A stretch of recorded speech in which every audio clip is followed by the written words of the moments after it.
Votre émission médicale vous est présentée en partenariat avec santémaghreb.com, le guide de la médecine et de la santé au Maghreb.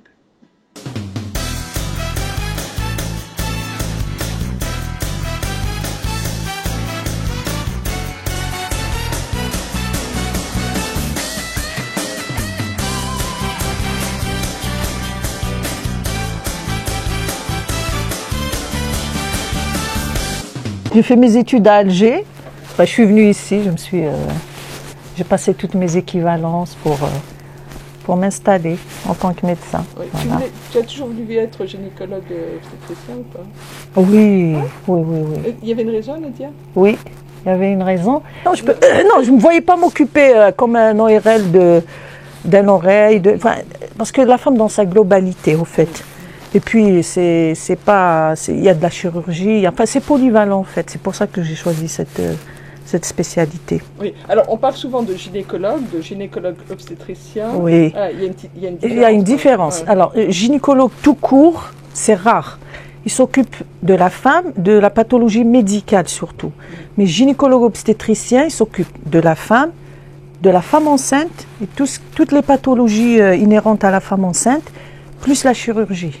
C'est la différence. Il y a la gynécologie médicale, il y a gynécologue obstétricien qui sont en même temps chirurgiens, parce qu'ils s'occupent aussi de la chirurgie en cas de pathologie, au fait. Il faut consulter un gynécologue déjà, au minimum, 2 ans minimum, 2 ans après le premier rapport. Il faut consulter un gynécologue, pas uniquement quand la femme est malade, mais le gynéco, parce que le gynéco, on fait beaucoup de prévention. On n'attend pas d'être malade, parce que la plupart des pathologies gynécologiques sont dans le domaine de la prévention, comme les cancers.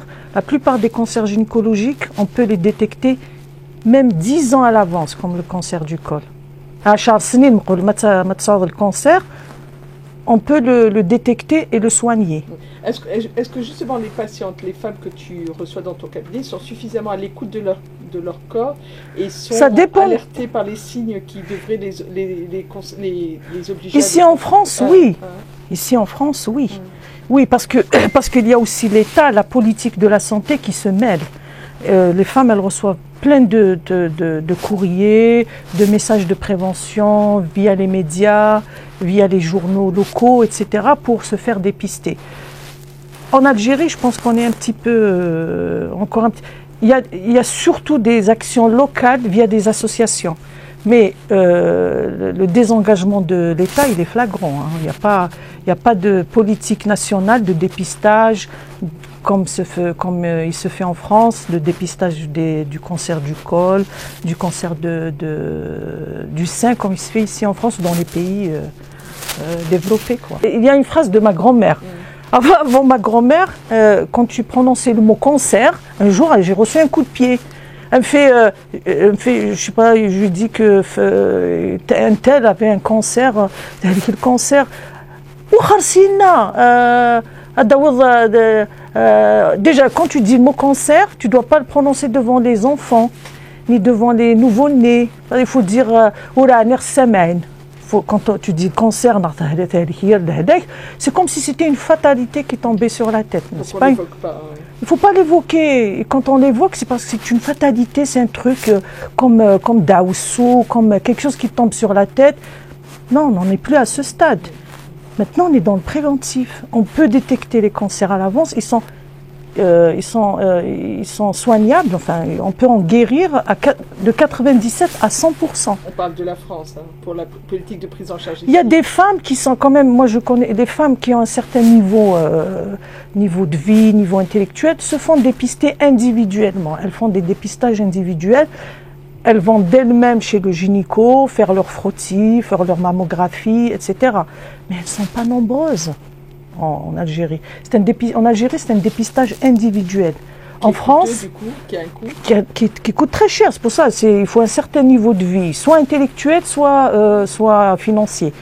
Mais en France, c'est pris en charge à 100%. En France, il y a le dépistage à l'échelle nationale. C'est-à-dire que toutes les femmes, à partir de 25 ans, vont chez le gynéco faire leur frottis, il est remboursé à 100%. Et à partir alors, les frottis, c'est de 25 à 65 ans. Et les mammographies, elles reçoivent des invitations à partir de 50 ans pour faire leur mammographie de 50 à 74 ans. Et elles sont gratuites. Elles ne payent pas. Elles ne font pas d'avance de frais. C'est ça l'engagement de l'État dans le dépistage. Alors, tous les 2 ans, à partir de 50 ans, ça quand il n'y a pas d'antécédents familiaux. Maintenant, s'il y a des antécédents familiaux, on les fait avant. En France, on est organisé sur... c'est des réseaux, en fait. Par exemple, là où vous habitez, il y a des radiologues référents.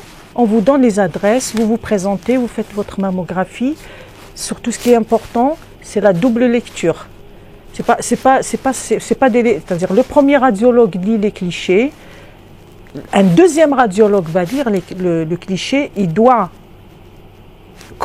sa lecture doit concorder avec la première. S'il y a discordance, il y a un troisième radiologue expert qui va relire les clichés. C'est ça le dépistage. C'est-à-dire toutes les chances sont mises du côté de celle qui se fait dépister pour ne pas passer à côté même d'une lésion très minime. Maintenant, si elles ont des antécédents familiaux, ça c'est autre chose.